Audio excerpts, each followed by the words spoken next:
Bismillahirrahmanirrahim. Alhamdulillahirabbil alamin. Allahumma shalli wa sallim wa barik ala sayyidina Muhammadin wa ala alihi wa sahbihi ajmain. Ciri-ciri penghuni neraka. Di dunia ini sudah ada aura neraka.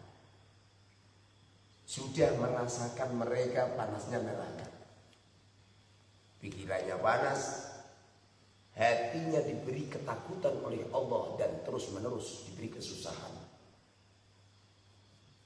Setiap melihat orang lain, yang dilihat tidak kebaikannya, tapi kejelekannya. Mulutnya lebih mudah mengomentari orang lain, lebih mudah kontroversi dengan orang lain. Di dalam kalbunya diletakkan sebuah keutamaan yang mengatakan bahwa dirinya lebih mulia daripada orang lain. Cara pandangan mereka mengkapling neraka dan surga. Sehingga orang-orang yang semacam ini mudah menuduh orang lain ahli maksiat, mudah menuduh orang lain kafir, mudah menuduh orang lain ahli neraka.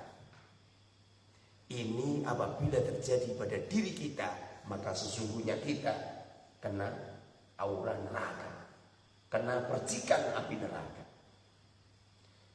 Tidak akan Allah Subhanahu wa taala mengadab kepada seorang hamba diadab di neraka, kecuali di dunia ini sudah merasakan dia ketentraman hidupnya dicabut oleh Allah. Dia tidak akan menerima, tidak ada qanaah di saat mereka hidup. Di saat mereka fakir, menjerit dia. Menjerit, tidak bisa menikmati kefakirannya. Bahkan setelah dibalik sama Allah, mereka menjadi kaya. Kekayaan mereka menjadi lacut. Harta yang mereka miliki bukan semakin syukur kepada Allah, bukan semakin menolong kepada umat. Justru harta mereka ini menjadi sebuah kesombongan. Mereka mengadakan resepsi mewah, menghadirkan biduan-biduan. Mereka dimudahkan oleh Allah dengan harta ini untuk selingkuhkah? Terus cari istri ini, setiap kota punya istri. Tidak pernah cocok dengan istrinya. Pegat lagi, tolak lagi, kawin lagi, pegat lagi, kawin lagi, terus terhadap keluarganya dicabut oleh Allah Subhanahu wa taala sakinah, mawaddah warahmah, dicabut ketenangannya, dicabut cintanya, dicabut kasih sayangnya. Anak-anaknya kacau balau, pertemanannya hancur berkeping-keping. Kenikmatannya hanya diletakkan oleh Allah di uang dan uang. Seakan-akan uang ini menjadi Tuhannya, bukan Allah yang menjadi Tuhannya. Mereka dipanggil urusan bisnis langsung set, tapi dipanggil hayya 'alas shalah, seperti mereka berat naik ke gunung. Tidak akan mampu mereka mendatangi jamaah, tidak akan mampu mereka mendatangi panggilan Allah.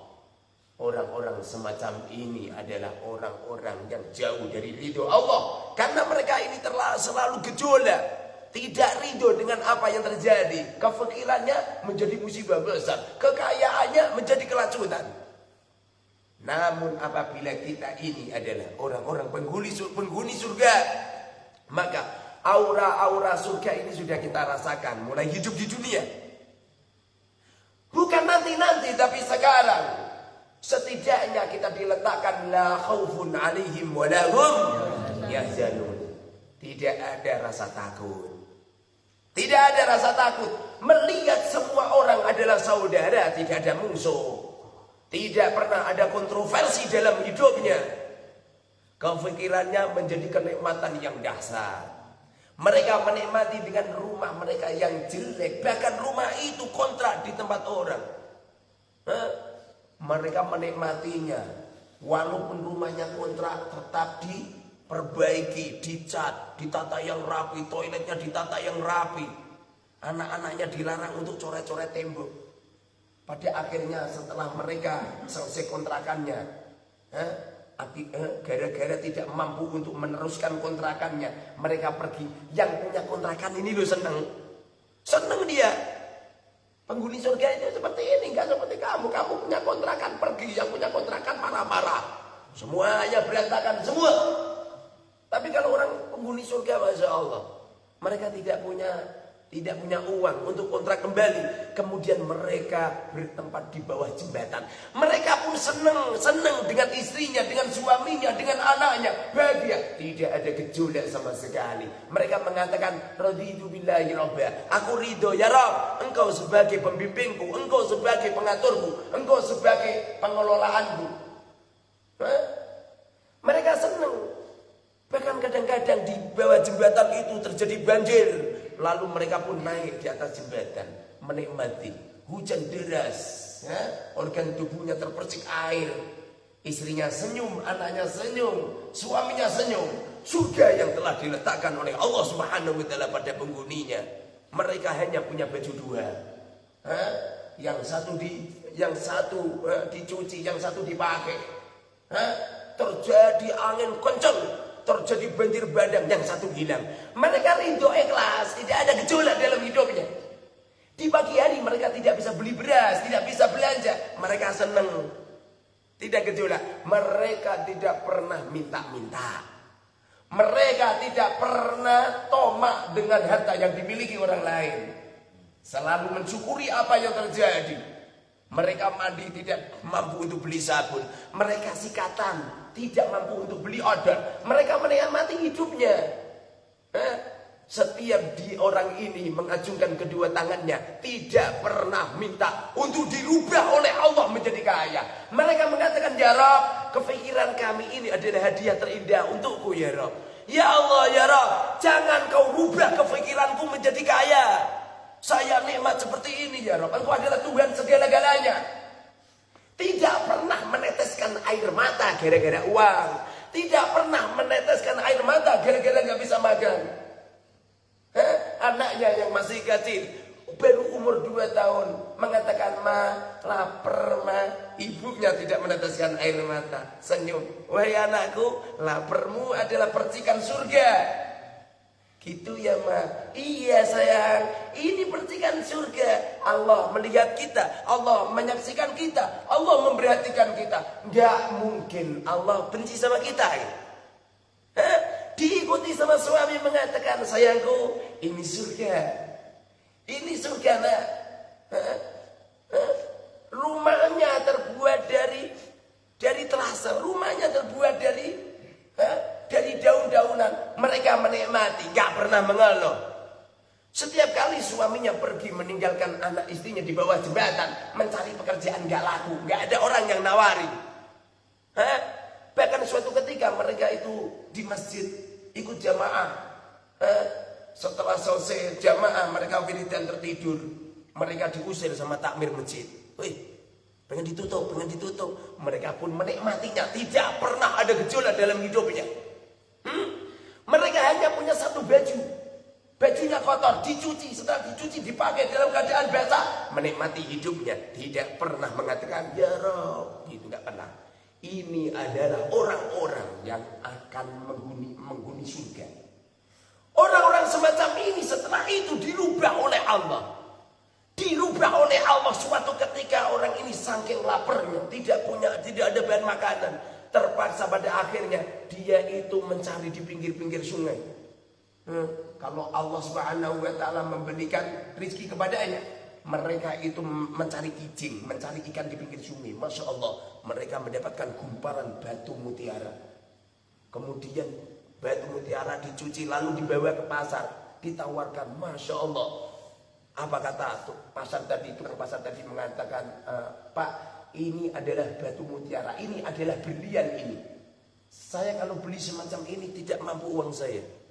Coba Bapak ikut saya ke mobil saya, berangkat ke kota, lalu dijual. Harganya 10 miliar. Kemudian Allah Subhanahu wa taala rubah mereka menjadi kaya raya. Mereka tidak pernah menyombongkan kekayaannya. Tidak pernah lupa dengan kefikirannya. Walaupun mereka kaya, sudah menikmati dengan bajunya yang dulu hanya 2, kemudian mereka hanya beli baju 1 lagi.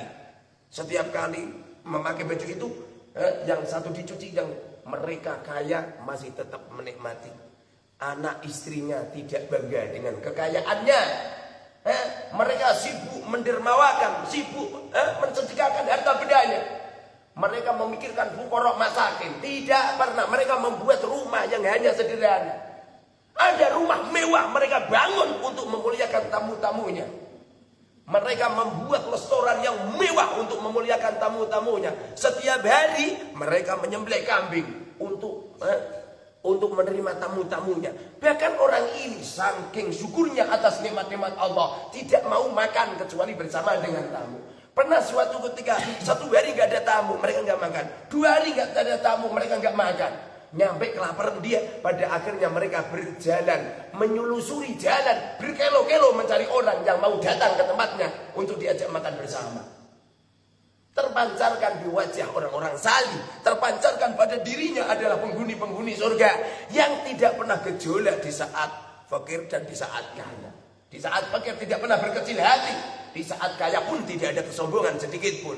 Mereka yang dipandang adalah Allah. Allah adalah segala-galanya. Yang tidak pernah memilihkan sesuatu pada diri kita, kecuali itu adalah sudah ditentukan oleh Allah di Lauhil Mahfuz, dan itu adalah pilihan Allah. Semoga saja kita ini termasuk penghuni-penghuni surga. Amin. Terpancarkan di wajah kita adalah wajah-wajah orang salih.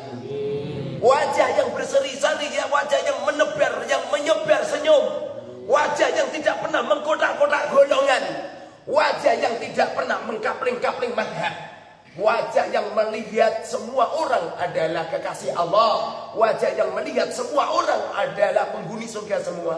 Wajah yang melihat apabila dia melihat orang kafir, yang dilihat bukan kafirnya, tapi yang dilihat adalah pintu taubat mereka, pintu hidayah dari Allah yang tidak mungkin mampu ditembus oleh mata hati orang ini. Wajah yang selalu melihat orang yang maksiat, lalu mereka berpikir saat ini dia maksiat, tapi di saat kami memalingkan wajahku, mereka taubatan nasuha. Di saat kami mengedipkan mataku, mereka taubatan nasuha. Sehingga hati mereka tidak ada gejolak. Hati mereka adalah hati yang dipandang semua orang dakhalal jannah bi ghairi hisab. Hati mereka adalah hati yang melihat orang maksiat penuh dengan kasih sayang, penuh dengan doa yang baik-baik. Melihat orang kafir penuh dengan pandangan yang baik, didoakan yang baik-baik. Tidak ada permusuhan di dalam hidupnya. Yang ada adalah teman.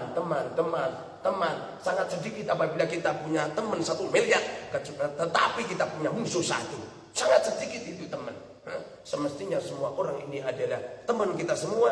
Allah berfirman, "Inna syaitana lakum aduwwun mubin fattakhidhuhu aduwwa." Semestinya kita jadikan semua orang yang hidup di muka bumi ini, siapapun mereka, adalah saudara-saudara kita. Tidak ada musuh sedikit pun. Fattakhidhuhu aduwwa, apabila kita pengen mencari musuh, jadikan setan-setan itu adalah musuh kita. Siapa itu setan? Setan itu adalah perbuatan yang jelek. Setan itu adalah akhlak sayyi'ah, akhlak yang tercela. Setan itu adalah perbuatan-perbuatan yang tidak diridho oleh Allah. Itu makna daripada setan. Semoga saja kita diberi hidayah Allah Subhanahu wa taala. Amin amin ya rabbil alamin. Alhamdulillahirabbil alamin. Allahumma shalli wa sallim wa barik ala sayyidina Muhammad wa ala sayyidina Muhammad ya Allah ya Rabb. Bukalah mata hati kami ya Rabb. Bukalah mata hati kami ya Allah ya Rabb. Jernihkan mata hati kami ya Rabb, sehingga kami bisa melihat orang lain hanya kebaikannya saja ya Rabb. Tutup rapat-rapat hati kami ya Allah melihat aib orang lain. Tutup rapat-rapat hati kami ya Allah ya Rabb melihat kemaksiatan orang lain. Ya Allah ya Rabb, sesungguhnya kebaikan dan kejelekan semuanya itu atas kehendak-Mu ya Allah ya Rabb. Ya Allah ya Rabb, kebaikan yang terletak pada diri kami atas petunjuk-Mu ya Rabb, atas takdir-Mu, kami tidak ada kemampuan sedikit pun untuk melakukan kebajikan. Ya Allah ya Rabb, sesungguhnya apabila kami melihat kejelekan orang lain, kemaksiatan orang lain, kekufuran orang lain, itu adalah kesalahan mata kami, itu adalah kesalahan akal kami, itu adalah kesalahan hati kami ya Rabb. Itu menunjukkan bahwa keasalnya kami adalah orang yang kau murkai ya Rabb. Ya Allah ya Rabb, gantikan ya Allah mata hati ini ya Rabb, pandangan pikiran kami, pandangan hati ini, pandangan mata kami melihat orang lain yang terbaik ya Rabb. Ya Allah ya Rabb, hidupkan kami bersama dengan istri yang salihah, hidupkan kami bersama dengan anak-anak yang salihah ya Rabb. Kumpulkan kami ya Allah bersama dengan komunitas orang-orang yang salihah. Hadirkan di majlis ini ya Allah santri-santri yang salih ya Rabb. Berkailah majlis ini ya Allah ya Rabb. Berkailah pondok ini ya Allah ya Rabb. Hadirkan di pondok pesantren Garut ini ya Allah, di Karahkal ini ya Allah, pakar-pakar ilmu, orang-orang yang ahli Quran, orang-orang yang ahli fikih, orang-orang yang ahli tafsir, orang-orang yang ahli hadis, orang-orang yang ahli akidah, orang-orang yang ahli tasawuf, orang-orang yang ahli zahid, orang-orang yang ahli pakar-pakar ilmu agama ya Rabb. Ya Allah ya Rabb, letakkan ya Allah di tempat ini ya Allah keberkahan darimu ya Rabb. Ya Allah ya Rabb, ya Allah pindahkan ya Allah di tempat ini yang tadinya jelek menjadi baik, yang tadinya baik menjadi yang lebih baik ya Rabb. Ya Allah ya Rabb, pindahkan ya Allah kerajaan Dzulqarnain di tempat ini ya Rabb. Pindahkan ya Allah ya Rabb istananya Nabi Sulaiman di tempat ini ya Allah ya Rabb. Letakkan rizki yang barakah, letakkan ya Allah kemurahan hati kepada siapapun ya Rabb. Letakkan ya Allah keberkahan di tempat ini ya Allah ya Rabb. Tidak ada orang yang menginjak kakinya yang duduk di tempat ini ya Rabb. Berikan keberkahan ya Allah, keberkahan tempat, keberkahan ilmu, keberkahan amal, keberkahan ma'rifat, keberkahan sir ya Rabb. Rabbana atina fid dunya hasanah wa fil akhirati hasanah wa qina adzabannar wa adkhilna al-jannata ma'al abrar ya aziz ya ghafar ya rabbal alamin walhamdulillahi rabbil alamin. Bismillahirrahmanirrahim.